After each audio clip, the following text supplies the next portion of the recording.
मसूरी में अब बिना रजिस्ट्रेशन के नो एंट्री हो गई है। हिल्स स्टेशन पर टूरिस्ट के लिए नए नियम लागू हुए हैं। बता दें कि मसूरी उत्तराखंड ही नहीं बल्कि भारत के सबसे फेमस हिल्स स्टेशन में से एक माना जाता है।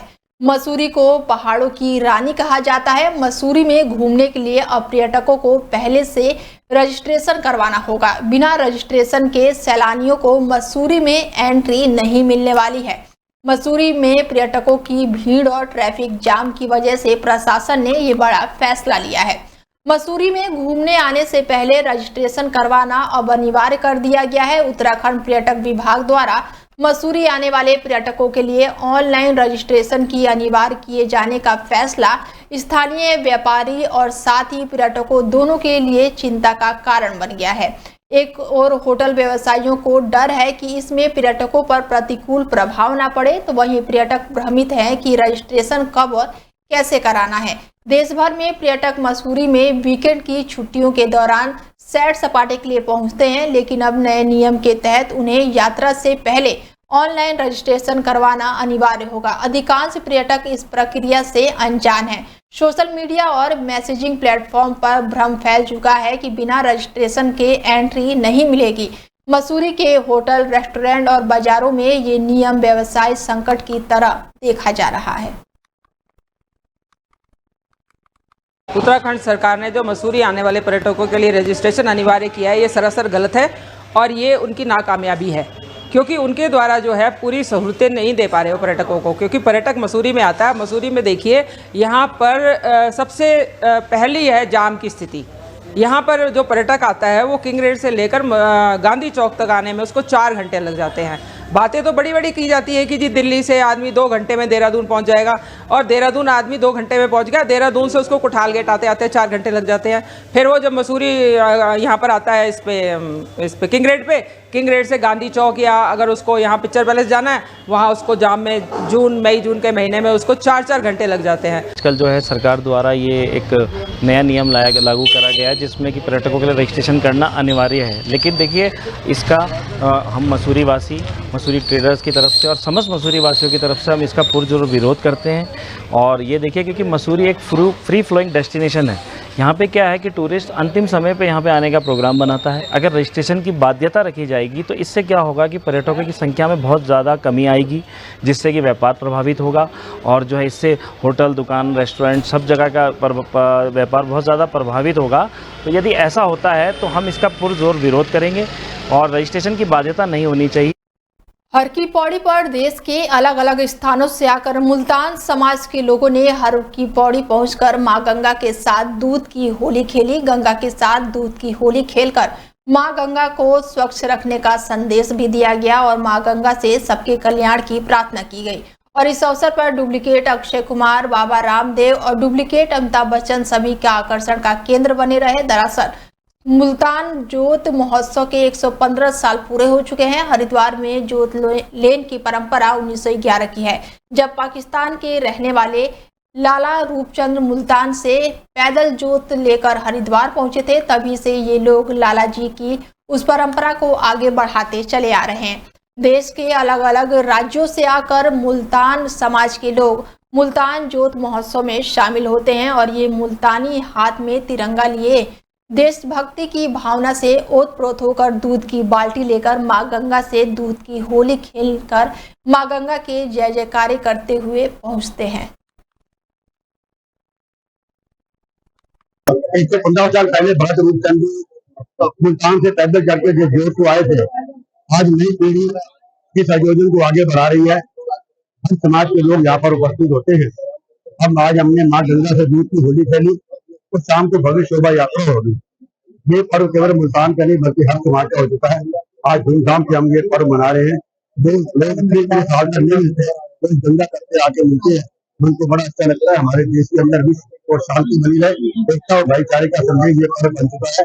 हमें इस बात में खुशी है कि हर व्यक्ति यहाँ पर आता है और खुशी से माँ गंगा से मनोकामना पूर्ण करता है और माँ गंगा उन्हें आशीर्वाद देती है। धार्मिक स्थलों और भीड़ भाड़ वाले इलाकों में अतिक्रमण हटाने की मुहिम के बीच अब सिंचाई विभाग ने भी मोर्चा खोल दिया है। यूपी सिंचाई विभाग ने अपनी जमीनों पर कब्जा जमाए लोगों के खिलाफ नोटिस जारी कर दिया है।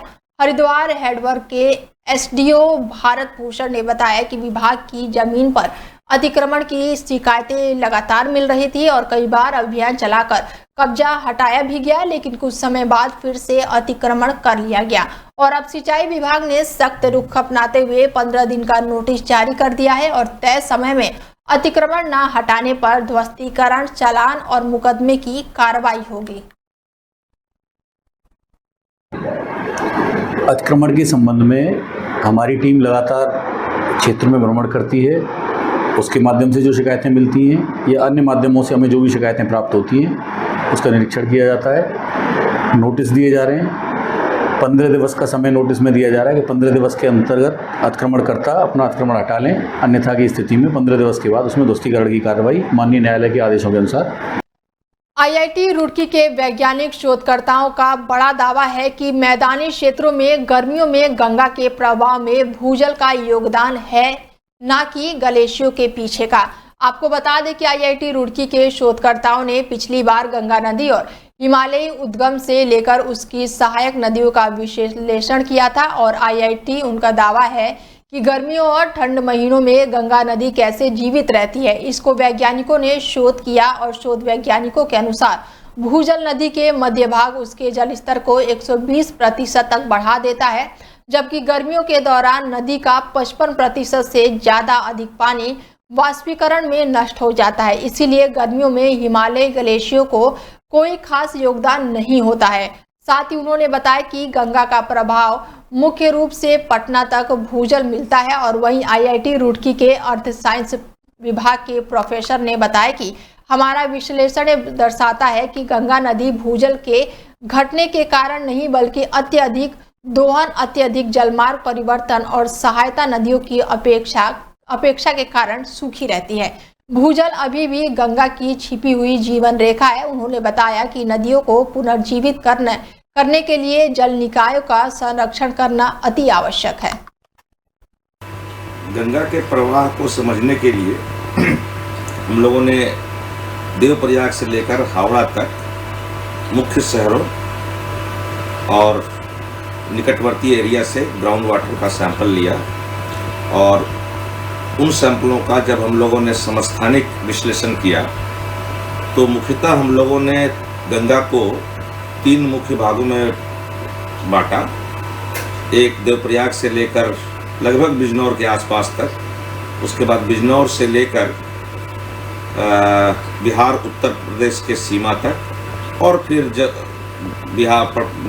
प्रदेश बिहार। लक्सर नगर में परिवहन निगम का बस अड्डा बने हुए 4 साल से अधिक का समय हो चुका है, लेकिन क्षेत्र के लोगों को इसका कोई भी ठोस लाभ अब तक नहीं मिल पाया है।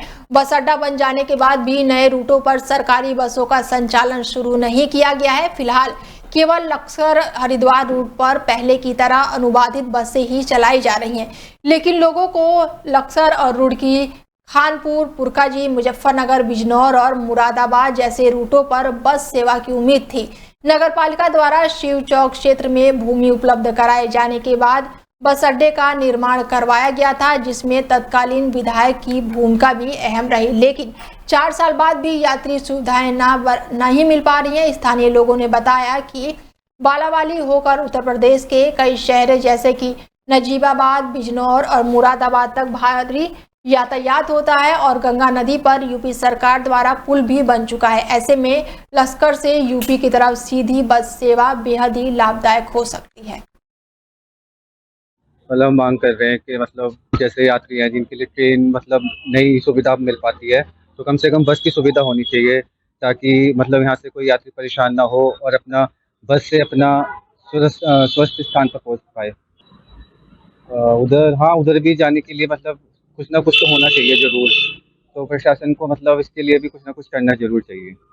देखिए, लक्सर जो है एक राष्ट्रीयकृत मार्ग नहीं है और परिवहन निगमों की बसेस जो है मुख्यतः राष्ट्रीयकृत मार्गों के लिए ही अनुमान्य होती है।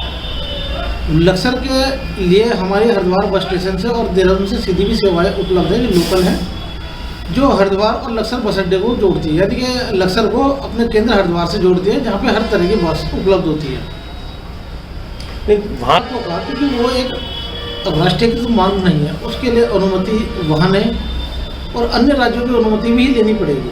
उसके अलावा लक्सर में उस तरह का जनघनत्व तो नहीं है कि वहाँ पे लंबी दूरी की बहुत सारी वाहनें चलाई जा सके। लक्सर का जो मुख्य पैसेंजर है वो लोकल मार्गों का ही है और उतनी मात्रा में पर्याप्त मात्रा में उतनी गाड़ियाँ चलाई जा रही हैं।